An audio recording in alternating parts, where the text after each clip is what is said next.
chikadoras! Nagbabalik ng muli si Miss Ann Curtis sa Showtime. The Diyosa is back. Ayan, na-miss nyo ba sila? Kasi ako sobrang na-miss ko si Miss Ann.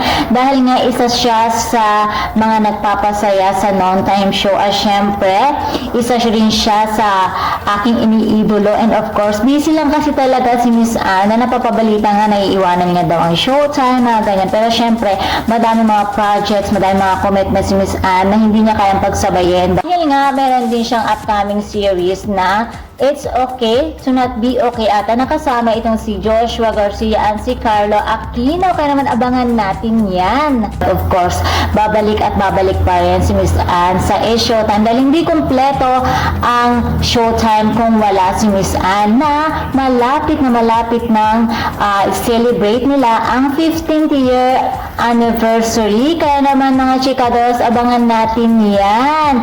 Syempre, akala ko nung una, kalokalek talaga na Miss Ann yung sasama. Pero, talagang kalokalek, sabi namang kuhang-kuhain pala, oo. Si Miss Ann talaga yon. Thailand din ay napabalitang nag-break na sila ni Erwan Yusak, which is hindi true.